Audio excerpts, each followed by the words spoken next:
ভাইরে, আপনারা কম বেশি সবাই এখন এই মানুষটাকে চিনেন। তাজু ভাই নামে একটা ফেসবুক পেজে উনি নিয়মিত ভিডিও দেন, কিন্তু কিছু আলট্রা মডার্ন এলিয়েন টাইপের মানুষজনের দেখছি এই সহজ সরল মানুষটাকে নিয়ে প্রচুর হাসাহাসি করছে, মিম বানাচ্ছে। আবার অন্যদিকে কিছু মানুষ তার কাজকে সম্মানও জানাচ্ছে। এখন আমার প্রশ্ন হইল, যে সকল আলট্রা মডার্ন এলিয়েনগুলো এই মানুষটাকে নিয়ে মজা নিচ্ছেন, আপনারা আপনাদের এলাকার জন্য কি চুলটা ছিঁড়েছেন? আমরা অনেকে আছি যারা জীবনে একটা চুল ছিঁড়তে না পারলেও ফেসবুকে সবাইকে সাবান বালদে ধুইতে পারি, কিন্তু বাস্তবে নিজের আশেপাশের সমস্যাগুলো নিয়ে কখনো মুখ ফুটে কিছু বলি না।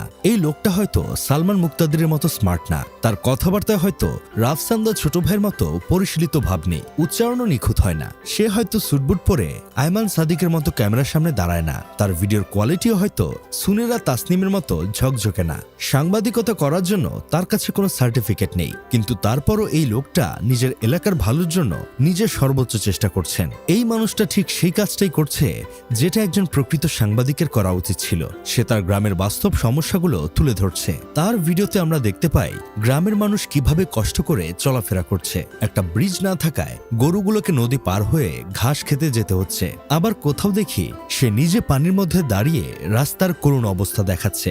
এই দৃশ্যগুলো কোনো স্ক্রিপ্টেড নাটক না, এগুলো বাস্তবতা যা আমরা অনেকে ইচ্ছে করে চোখে এড়িয়ে যাই। সে হয়তো সুন্দরভাবে কথা বলতে পারে না, কিন্তু সে সত্য কথা বলছে। সে হয়তো চটকদার পোশাক পরে না, কিন্তু সে মানুষের কষ্টের কথা তুলে ধরছে। সে হয়তো সাংবাদিক না, কিন্তু সে সাংবাদিকতার দায়িত্বটাই পালন করছে, সমস্যা তুলে ধরা, মানুষের কণ্ঠস্বর হওয়া। অন্যদিকে এই দেশেই এমন অনেক তথাকথিত পেশাদার সাংবাদিক আছেন যারা ডিগ্রি নিয়ে স্মার্ট পোশাক পরে বড় বড় মিডিয়ায় কাজ করেও নিজেদের দায়িত্ব ঠিকভাবে পালন করেন না। অনেকেই টাকার কাছে বিক্রি হয়ে যান, সত্যকে চাপা দিয়ে মিথ্যাকে সামনে নিয়ে আসেন। যেখানে তাদের কাজ ছিল অন্যায়ের বিরুদ্ধে কথা বলা, সেখানে তারা অনেক সময় নীরব থাকে বা উল্টো দিকটা প্রচার করে। এই প্রেক্ষাপটে দাঁড়িয়ে দেখলে ওই লোকটার কাজ আরো বেশি মূল্যবান মনে হয়, কারণ সে কোনো স্বার্থের জন্য নয়, বরং নিজের এলাকার মানুষের দুর্ভোগের কথা সবার সামনে তুলে ধরছে।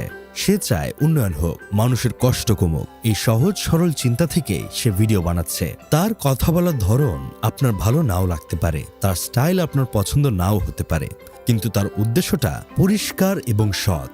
আর এই সততাটাই সবচেয়ে বড় জিনিস। এইসব দেখে আমার বন্ধু কেরামত বলতেছে, আমাদের দেশে যে পরিমাণ সাংবাদিক আছে সেই পরিমাণ কাউ আমাদের দেশে নাই। এইসব সাংবাদিকদের মধ্যে বেশিরভাগই হলুদ সাংবাদিক, যারা নিউজ করে পরিমনির বাসায় আজ কি রান্না করছে, কোন নায়ক কোন নায়িকার সাথে পরকিয়া করে, মামুন কেন লায়লাকে মাঝরাতে কুত্তামার মারছে, কার ঈদের বাজেট কত, ভবিষ্যৎ স্বামীর কত টাকা মাসিক ইনকাম থাকতে হবে। এইগুলো এদের থেকে এই সহজ সরল তাজু অনেক ভালো। যাই হোক, শেষমেশ আমি গোলাম হোসেন একটা কাজের কথা কই। আমার কাছে এই মানুষটা একজন সচেতন নাগরিক, একজন দায়িত্বশীল মানুষ। আমরা যদি তাকে নিয়ে হাসাহাসি না করে বরং তার কাছ থেকে অনুপ্রেরণা নেই, তাহলে হয়তো আমাদের নিজ নিজ এলাকার সমস্যাগুলো একদিন সবার নজরে আসবে। সমালোচনা করা সহজ, কিন্তু মাঠে নেমে কাজ করা কঠিন। সেই কঠিন কাজটাই সে করছে, তাই আমার পক্ষ থেকে তাকে সম্মান জানাই। রেসপেক্ট ভাই, আপনি আপনার মতো করেই চালিয়ে যান।